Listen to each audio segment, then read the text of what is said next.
Last up, we're going to talk about Link's Awakening, which is a really fun game. Like, this might be now, and to be fair, I do not have experience with all the top-down 2D Zeldas.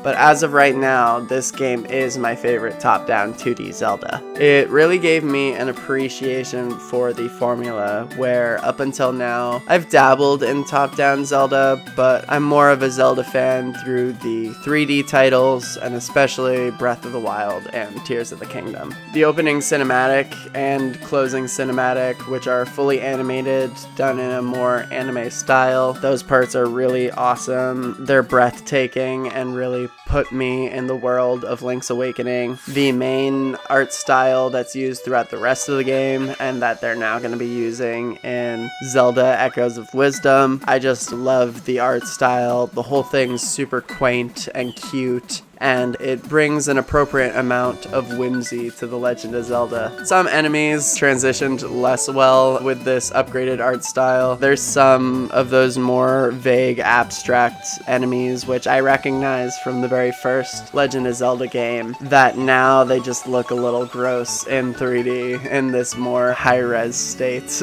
I'm thinking specifically of those enemies that look kind of like buttholes. I didn't notice it so much back on the NES. There's a butt ton of Mario references in this game. Right in the beginning, Terran, who is Marin's father, aka this game's Zelda, he's made to look like Mario. There's one point where he turns himself into a raccoon by eating a strange mushroom. So not only does he look like Mario, he does Mario things.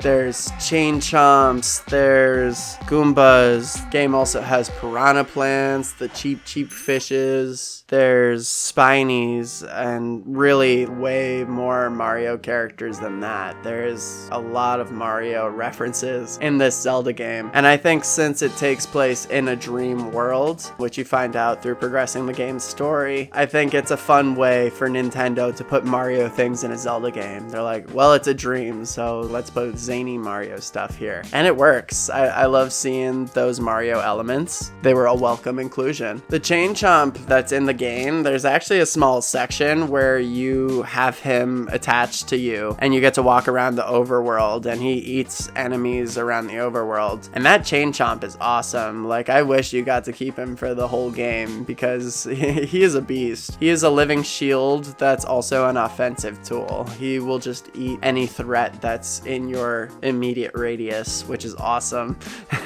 Detractors of Skyward Sword will complain that the item text boxes that would pop up every single time you got an item, it would pop up and it would tell you, oh, this is a rupee. And it's like, yeah, I've never gotten a rupee before. And it was just kind of really annoying. It would halt the flow of the game, and it justifiably annoyed a lot of players. And a lot of people, when they talk about games that you have to mash through a bunch of text boxes and stuff, Skyward Sword gets a bad rep for that.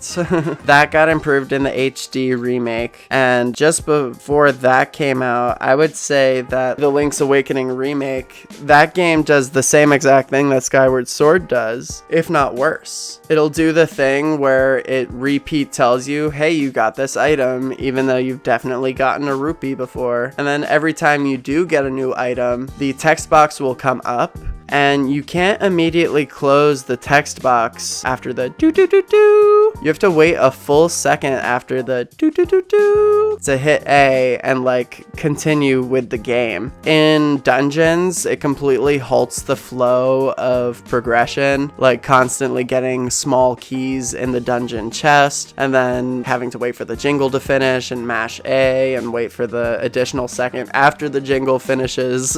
It's really slow. It could have been optimized, and for me, it annoyed me way more than I ever remember getting annoyed at Skyward Sword about the text box issue. If they just let you hit A as soon as the jingle finished, or even before, the flow of gameplay would have been much smoother. It's a small thing that I think they could have patched out before the game came out, or even after the game came out with an update, you know? This game taught me that the fun of OG Zelda and that top-down formula, it has the same appeal appeal as a classic Pokemon game. The more game knowledge that you have, the more dynamic the experience. So basically, these games have a lot of replay value, where Breath of the Wild kind of depends on the fun of that first time experience. It's a game of discovery, and you have the most fun playing Breath of the Wild, I think, when you play it for the very first time and you don't know what's happening. But with old school Zelda, I think the more times you play it and the more you know about the little secrets, about what little items to collect first, that game knowledge really pays off and you have more fun when you return to it in subsequent playthroughs. I had 2 files going for this game where I played the hero mode as well as the basic normal mode, and the stuff I learned in one playthrough would inform what I did in my other playthrough and vice versa, and by building my in-game knowledge by learning all the various secrets and applying that to my 2 playthroughs, it made me enjoy the game a lot more. Link's Awakening is a really fun game, and it really made me fall in love in a new way with the OG Zelda. I want to sink my teeth into more top-down Zelda-style games, and now that I've finished Link's Awakening, I can confidently say that I am excited for Zelda Echoes of Wisdom.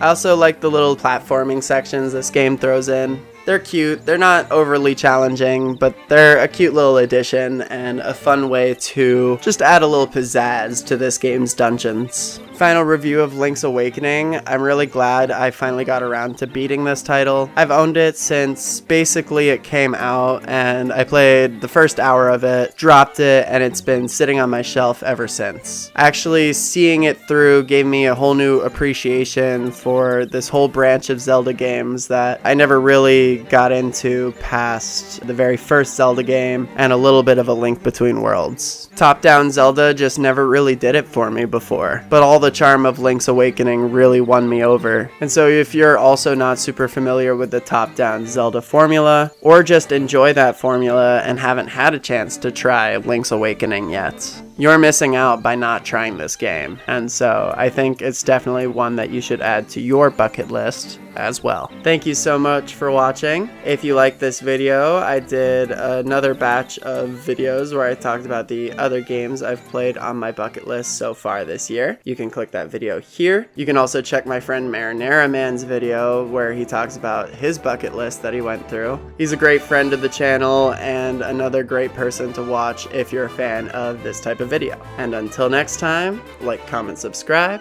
and don't forget to stay super.